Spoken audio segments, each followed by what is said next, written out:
pero vamos a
tener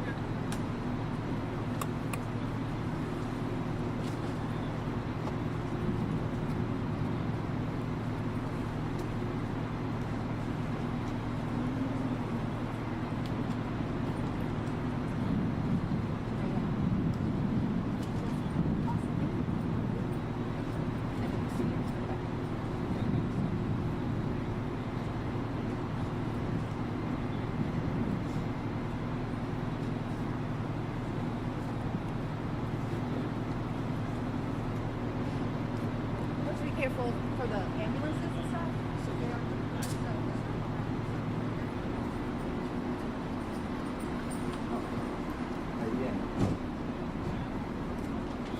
Anybody need a mic test? 1, 2, 3. 3, 2, 1. Testing 1, 2, 3. Need a white?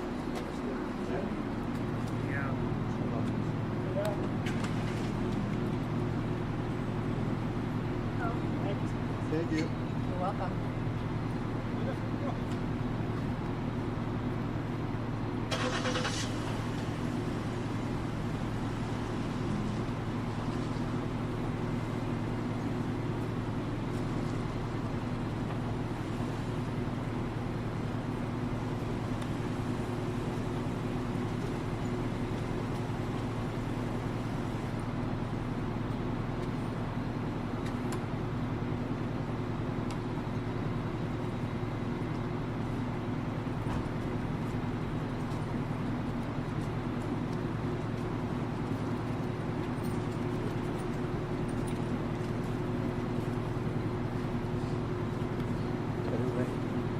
All right, good evening, everybody. I'm joined by our Mayor, London Breed, and our District Attorney, Brooke Jenkins, and I'm Police Chief Bill Scott of the San Francisco Police Department. We're here to give you all an update on a shooting that occurred today at about 3:37 p.m. involving San Francisco 49ers player Ricky Pearsall. This afternoon, at about 3:37 p.m., Mr. Ricky Pearsall was in front of 77th Geary Street, about 20 yards from Grant Street in San Francisco. He was walking alone when a suspect approached him and attempted to commit an armed robbery using a gun. A struggle between Mr. Pearsall and the suspect ensued, and the suspect's gunfire from the suspect's gun struck both Mr. Pearsall and the subject. Both were transported to San Francisco General Hospital. San Francisco police officers assigned to the Union Square detail and Central Station responded almost immediately and arrested the subject as he tried to run away eastbound from the crime scene. The subject has been identified as a 17-year-old male who resides in Tracy, California. Thankfully, Mr. Pearsall is in stable condition. Although the subject is in custody, this still is an active investigation. This kind of violence is simply unacceptable in our city, and we will do everything in our power to work with District Attorney Brooke Jenkins to ensure that justice is served in this matter. As I close, I'd like to thank our hard-working officers who were deployed in Union Square for their immediate response and for arresting the suspect before he could run away. I'd also like to thank the officers for rendering immediate aid to both parties involved in this incident. And now, Mayor London Breed.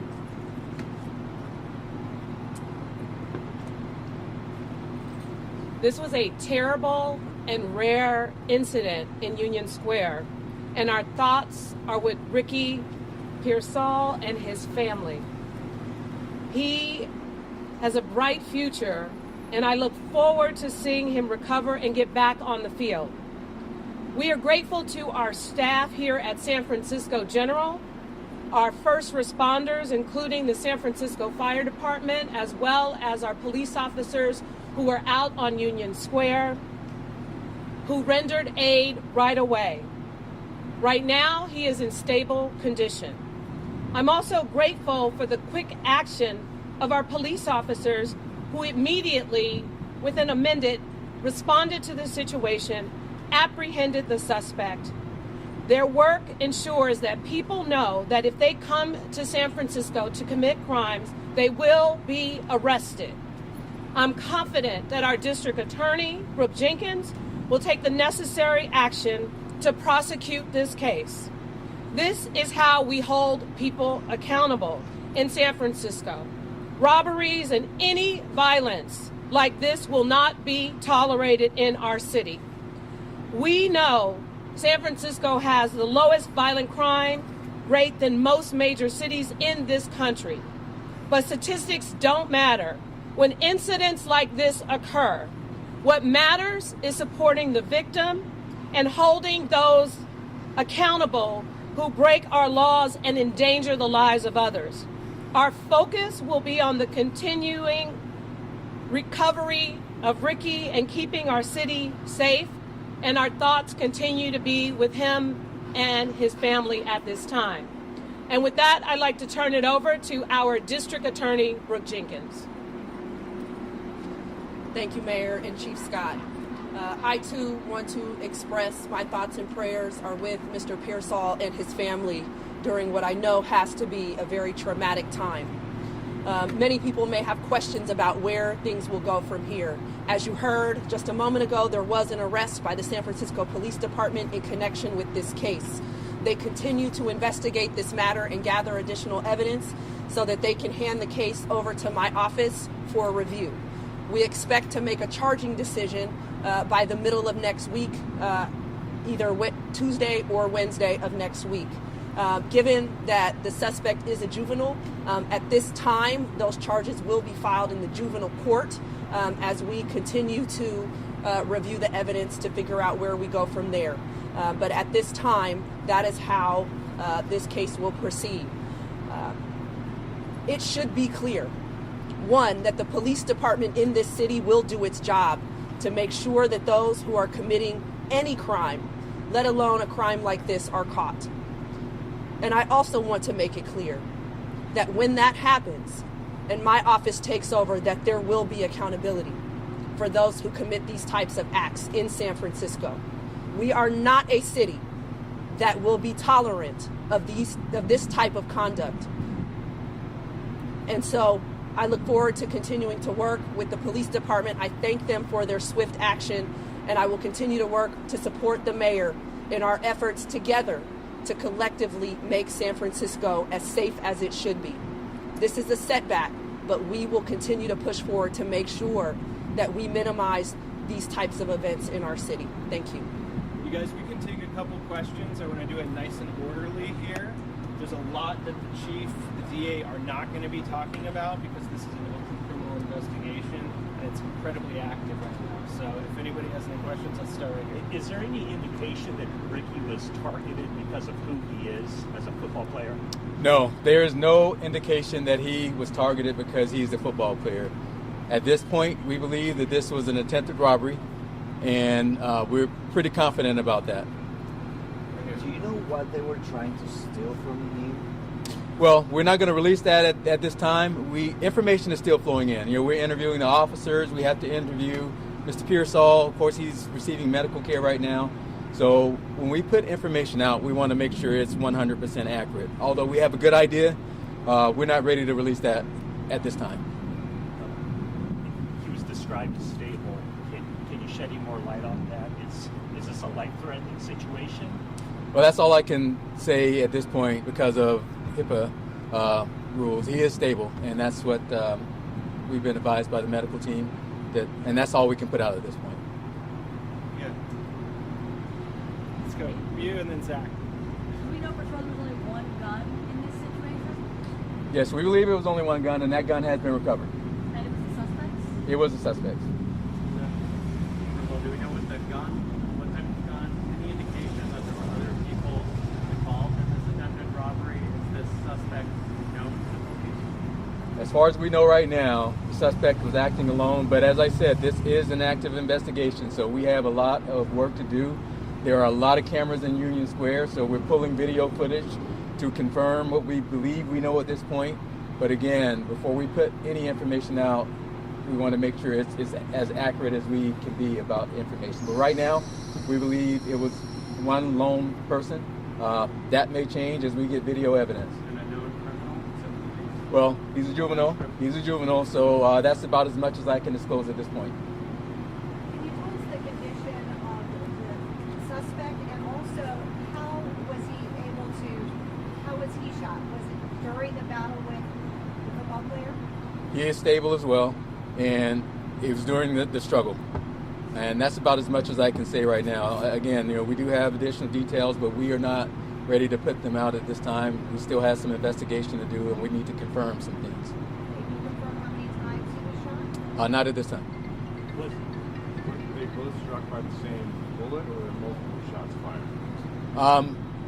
More than one shot was fired, but again, we need to confirm exactly how, and there's a lot of evidence that we have collected, and there will probably be additional evidence. So we will, as information is available, when the district attorney, because once she gets this case, we want to make sure we protect the information so her prosecution we can hold people accountable. So we're going to work with the district attorney in terms of what information can be released. Was Ricky able to provide a statement in the interview? Well, I can say this. He was talking, and that's a good thing. Again, he's stable, but we still need to go back and confirm some things. So there's more to do on that case. Where was he shot? Can't disclose that at this point. I know there's been a surge of police in that area. Was this for the holidays, or is this part of that surge of police in the Union Square area? We have had extra officers in Union Square for quite some time, and we will continue to do that. As a matter of fact, usually when things like this happen, people get anxiety, and we want to make sure that the public knows that we're there for them. So we will increase that deployment, and we were going to do that during the holiday season anyway, but we're going to move that up to make sure that we don't have a repeat of this type of thing. I mean, we can't have a cop at every inch of every corner in the city, but we're going to do our best to cover that area like we have been covering. And the key is not only was our Union Square detail, we also had other officers patrolling the area, so that is why that response was so quick. You guys, one more question? Do you have extra officers here at the hospital overseeing Ricky? We have officers here right now. It's an active investigation, and we want to make sure he has what he needs. But there are other officers here because there are other incidents that have happened where officers are investigating other cases. But we are here to support him as well as our other victims that are here. So you see quite a few officers here, but we are here for everybody. All right, last one. Mayor, the DA mentioned that this is a setback. Comment just on the idea about San Francisco, crime, the Duke narrative, etc., and how this fits into that. Yeah, I would just say that it is very rare for something like this to happen in Union Square. And also, as what was mentioned earlier, we have had an increase in officer deployment, specifically covering the Union Square area for the past couple of years. And so, unfortunately, this incident, we are glad that the victim will be okay. But this incident does set us back from all the hard work that we've done in order to make significant changes in public safety in San Francisco. We still have the lowest violent crime rate of any major city. We are on track to have record low numbers of gun violence in particular in this city. And the police department has done an extraordinary job in addressing many of those issues, investigating those crimes, and holding people to account. And more importantly, working with our partner in the district attorney's office, Brooke Jenkins, in order to make sure there is accountability. So this is a setback because a lot of that hard work and the data, goes out the window sometimes when something happens like this. And my hope is that we can demonstrate that this is an isolated incident, one where our officers acted swiftly, and the things that we put into place and how they were designed led to an arrest and will lead to accountability. That's how this is supposed to work. And we hope that people who think that they can come to San Francisco and commit these acts understand that they will be held to account. You guys, thank you so much for coming out under such short notice. Thanks for your attention on this case.